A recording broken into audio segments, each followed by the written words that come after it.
What is going on, everybody? Rajay back in the house. Decided to do something a little different tonight. Going to actually do something I haven't done in a while.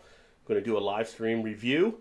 Hopefully you guys are having a great Sunday night, or maybe it's Monday morning if you're over there across the pond over the Atlantic, as some of our friends are over in the UK. But going to actually share a beer here from High Wire Brewing. It is the Dark Berry Jam Wow. So here is a look there at the beer as well.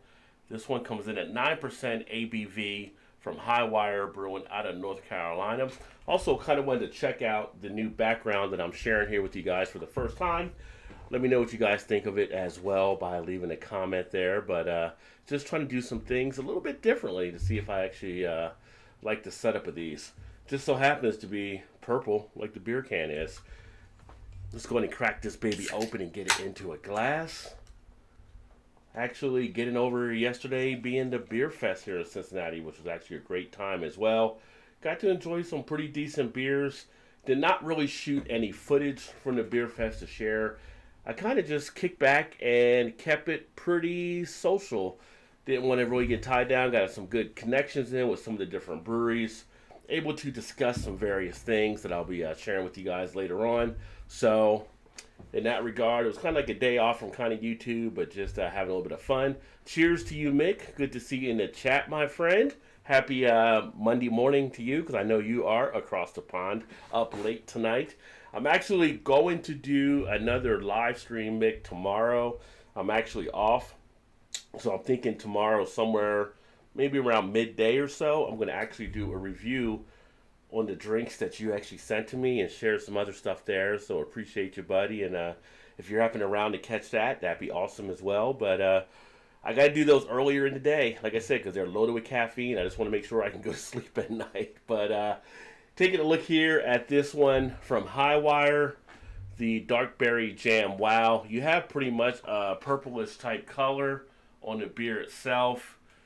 You got a head that's kind of a little bit of a tannish kind of head there, a little bit of a creamish type head color wise, really a little bit darker than like your eggshell type white. Yeah, 2 a.m. there, I know. You're up late. But I've had this a few times. This was actually done with plums and cherries. I'm finally getting a chance to finally do the review. If you didn't see the unboxing or see me actually share this on the show that we do on Thursdays, it's actually a pretty decent beer. So just to fully disclose, I have had this one. But on the nose, you're getting an aroma of the plums, of the cherries. Almost like a sour note definitely on the nose. A little bit of kind of that funkiness that you get from some of the sour type ales. It is considered an imperial dark ale, or that's how they actually categorize it on the can here. But I would say kind of an imperial type sour. Get a little bit of that tartness in there, but it's not overly heavy in any way. So I think when you actually go in to drink this one, if you're a person that doesn't like to really get into sours because of that tartness, I don't think this one's going to hit you with a lot of that up front, taste-wise.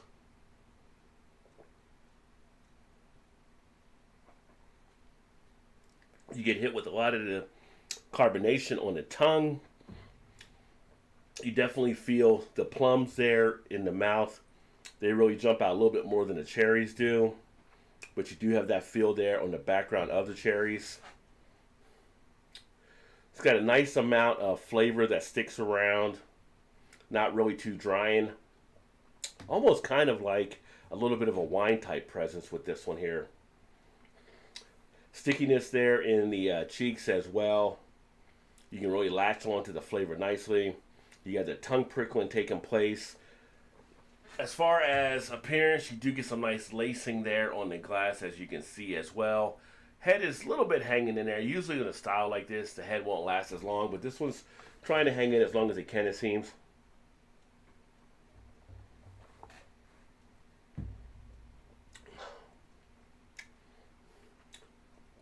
Medium to full body. They mentioned it kind of being jammy, and I can see kind of a jam type feel to the beer itself, although it's a little bit lighter than I consider kind of to be into that full jam. You have the note of that, but It's not thin in that regard, but it definitely has more of a lightness to it for the 9% ABV feel. But at 9%, a few of these will definitely get you to where you want to go, I'm sure.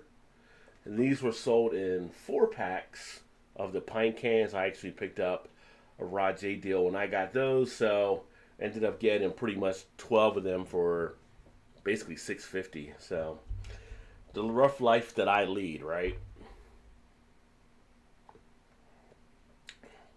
But it's all right. It's a nice one to kind of mix in there.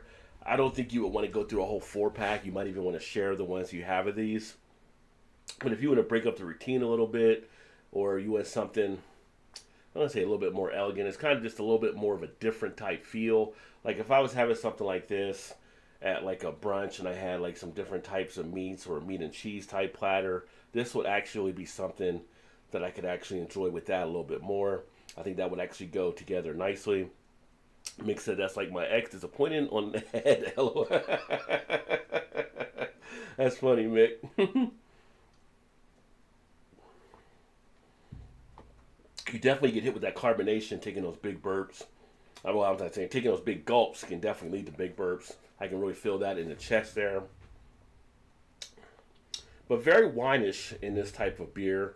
And again, maybe that's because of the cherries and the plums. Kind of makes you think of the wine where they use the grapes. But overall, it's decent enough to give a try to. I'm not disappointed by it. Again, I got such a great deal that for me it worked out. I would say if you're not a huge sour fan, you might maybe want to try like a single or so of this type of style. But if you dig like some of the things like the plums and the cherries and kind of the wine-esque type beers, this may be one to check out. That being said, I'm going to go ahead and wrap this baby up. Thanks for tuning in. Mick, thank you for joining me again, my friend. Like I said, I know it's late for you over there, so hopefully you get some good rest in tonight. And tomorrow, I'm going to actually do a shout out to you and everything you sent over to me, and going to go through those drinks. So hopefully you can catch that tomorrow. Like I said, right now, I'm maybe aiming around noon to 12:30, somewhere in that area. And for you, let me see here, that'll be about 5:30. So we shall see what happens. Thanks, everyone. I look forward to catching up with you soon. Keep drinking those good craft beers. Remember, there's always time